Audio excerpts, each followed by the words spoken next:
নমস্কার।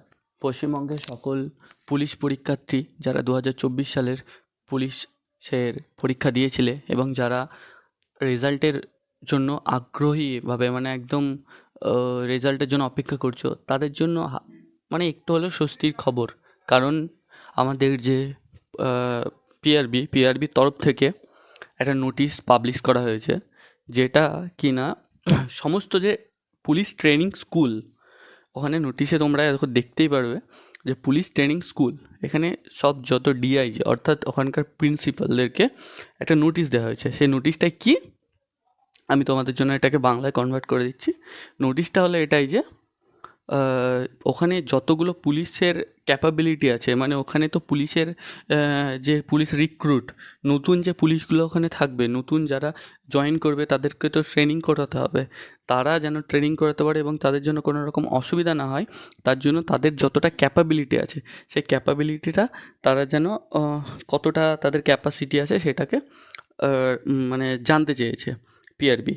কারণ না জানতে চাইলে তো এরকম হবে না না। আর তার পাশাপাশি আরেকটা জিনিসও দেখবে যে এখানটাতে না, যে ইনস্ট্রাক্টর, এখানটাতে দেখো তোমরা এখানে দেখতে পারবে ইনস্ট্রাক্টর অর্থাৎ প্রশিক্ষক, যারা নতুন রিক্রুটদেরকে প্রশিক্ষণ দেবে, অর্থাৎ ওখানকার টিচার বলতে পারো, যে ওখানের যে গুরুজিগুলো থাকবে যারা তোমাদেরকে টিচিং দেবে, তাদেরকে তো যারা হচ্ছে ট্রেনার, ইনস্ট্রাক্টর, আমরা ট্রেনারদেরকে ইনস্ট্রাক্টর বলে, তো তারা হচ্ছে প্রশিক্ষকরা যারা তোমাদেরকে শিক্ষা দেবে নানা রকমভাবে, নানা ট্রেনিং করানোর জন্য যেসব গুরুজিগুলো থাকবে, সেই গুরুজির কত ওখানে গুরুজি আছে সেটা। কারণ দেখো, এক জায়গাতে আমি 1000টা স্টুডেন্ট নিয়ে গেলাম, বাট সেখানে দেখা যাচ্ছে টিচার আমার কাছে 2টো আছে, এরকম করলে তো হবে না, তাই না?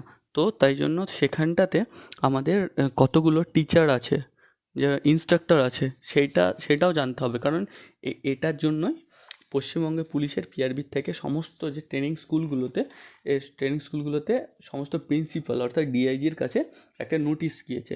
নোটিশটা এটাই যে আপনাদের কাছে কত কি ইনস্ট্রাক্টর আছে বলুন, এবং আপনারা কতটা ক্যাপাসিটি আছে, আপনাদের মধ্যে কতটা ক্যাপাসিটি আছে, ছেলে আপনারা রাখতে পারবেন, আমার বাড়িতে আমি কতজনকে রাখতে পারবো সেইটা, ঠিক আছে? এটা অন্য কেউ কোনো কিছু ভুল ভাববে না। তাছাড়া আর একটা পাশে দেখো, এখানে লেখা আছে এএসআই কনস্টেবল, ঠিক আছে? এটা আমার মনে হয় যে এখানে এটা হয়তো ভ্যাকান্সি, কারণ ওখানে কতগুলো এএসআই লাগবে সেটা।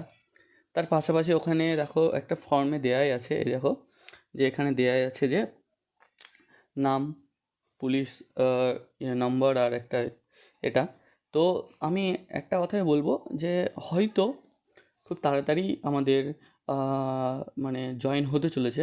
তো তোমরা কেউ ডিমোটিভেটেড হও না, এবং কোনো রকমভাবে কোনো কিছু উল্টোপাল্টা দিকে কোনো রকমভাবে করো না, নিজেকে একটু সাবধান করে রেখো। আর কোনোভাবে চোটফোট পেও না, কারণ এই মাসটা খুবই ভাইরাল। 24 তারিখে যে আমাদের কেসটা আছে, সেই কেসের ওপরেও অনেক কিছু নির্ভর করবে। কারণ 24 তারিখে যে কেসটা আছে, সেই কেসটা কখন সরকার কি চাইছে কি না চাইছে। দেখো, এইরকম নোটিশ এর আগে অনেক কিছুই ভাইরাল হয়েছে, এখানেও দেখো সব কিছু হয়তো ঠিকঠাকই আছে, এরকম নোটিশ এর আগে অনেক ভাইরাল হয়েছে। বাট ব্যাপারটা এটা হচ্ছে যে সরকারের ইচ্ছেটা কী সেটাও তো আমাদেরকে জানতে হবে। তো 24 তারিখে যে কেসটা আছে, সেই কেসগুলো আমাদেরকে দেখতে হবে।